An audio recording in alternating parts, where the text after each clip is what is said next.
Naam, Syekh menyebutkan dalam kitab Penawar Hati, Syekh Abdul Qadir Al-Mandili, 6 dan anggota yang ke-6 dan yang ke-7 daripada anggota tubuh badan kita. Yang pertama adalah lisan, yang kedua adalah mata, yang ketiga adalah telinga, yang keempat adalah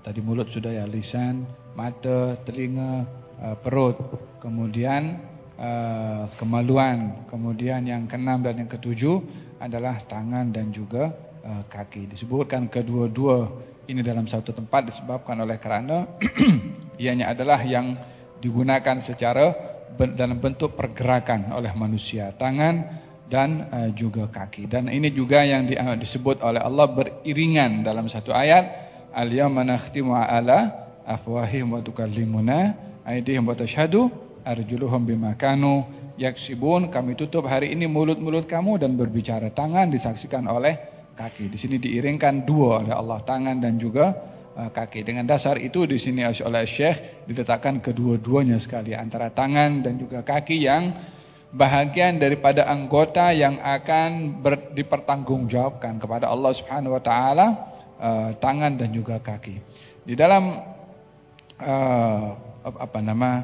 ketika dikatakan dalam ayat tadi kalau tangan berbicara dan kaki berbicara, dalam zaman kita sekarang pun tangan pun boleh berbicara dalam bentuk tulisan. Tangan pun berbicara, bahkan dahsyatnya tangan berbicara mungkin boleh lebih dahsyat daripada mulut. Mulut perlu telinga untuk mendengar, tapi tangan berbicara tak perlu telinga untuk mendengar, tapi cukup dengan dia punya tulisan, dengan komen yang ia akan mempertanggungjawabkan apa yang dicakap oleh kita punya tangan.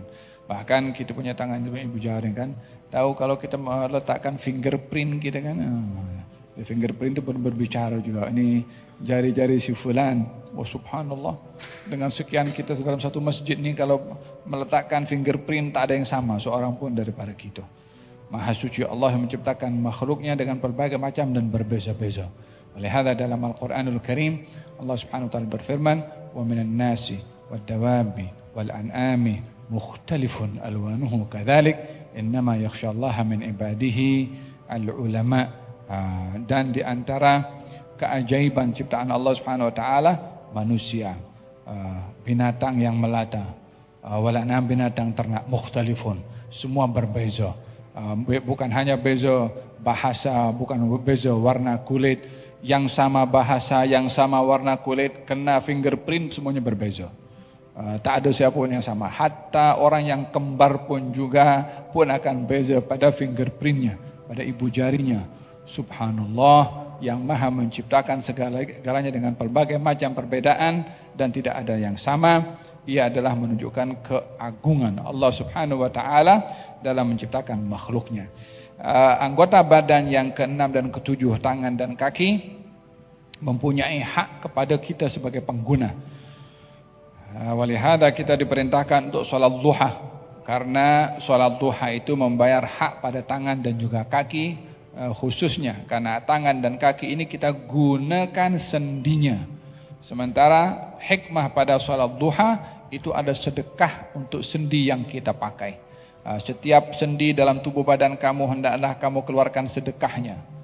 Kullu sulama minan nasi alaihi sadaqah. Setiap sendi pada tubuh badan kita mesti kamu keluarkan sedekahnya dengan tasbih, tahmid, tahlil dan juga takbir, atau dengan 2 rakaat melakukan salat zuha. Dengan demikian kita diperintahkan menjaga kita punya sendi pada anggota tubuh badan dengan salat duha ataupun dengan zikir. Bagi perempuan yang dalam keadaan haid tak boleh salat duha, baca tasbih 360 kali atau tahmid 360 kali, karena jumlah sendi dalam tubuh badan ada 360.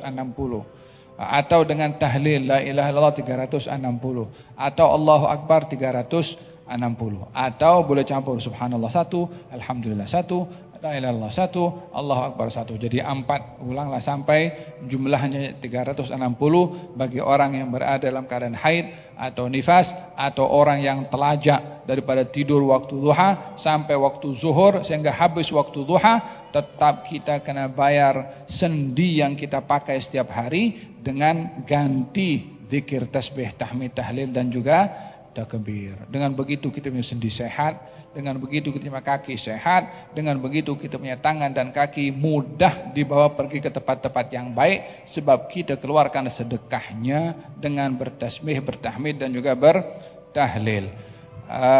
Inna nahnu nuhyil mauta wa naktubu ma qaddamu wa atharahum. Kami hidupkan orang mati, kami catat amalnya, termasuk langkah kaki pergi ke masjid pun kami catat.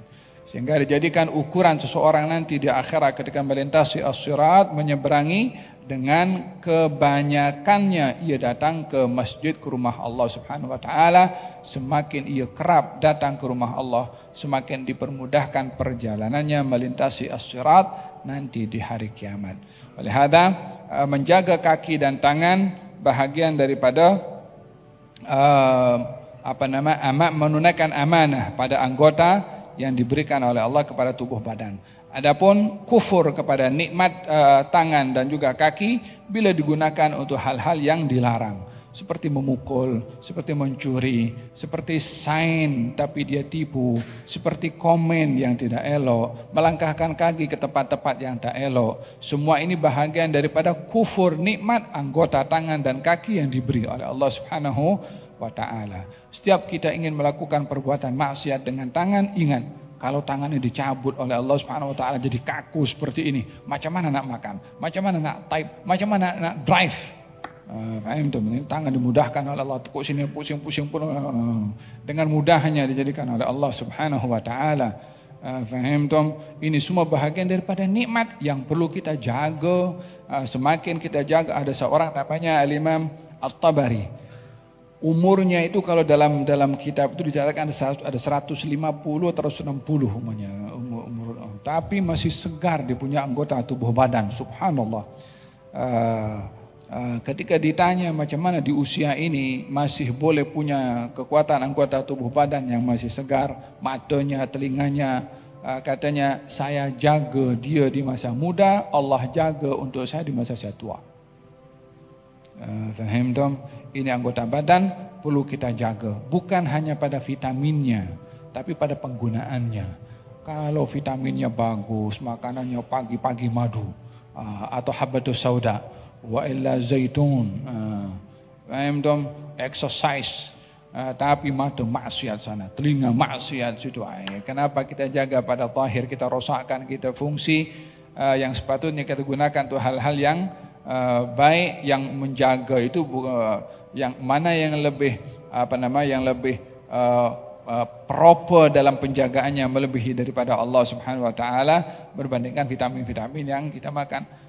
Bukan maknanya jangan makan vitamin, tapi maksudnya makan vitamin juga jadikan Allah Subhanahu wa taala sebagai penjaga utama kepada kita punya tubuh badan. Mudah-mudahan Allah Subhanahu wa taala berikan hidayah kepada kita untuk dapat menggunakan anggota tubuh badan, mata, telinga, lisan, kemudian perut, kemaluan, tangan dan kaki di tempat-tempat yang diridhai oleh Allah, sehingga di hari kiamat nanti ini akan menjadi saksi yang baik kepada Allah Subhanahu wa taala.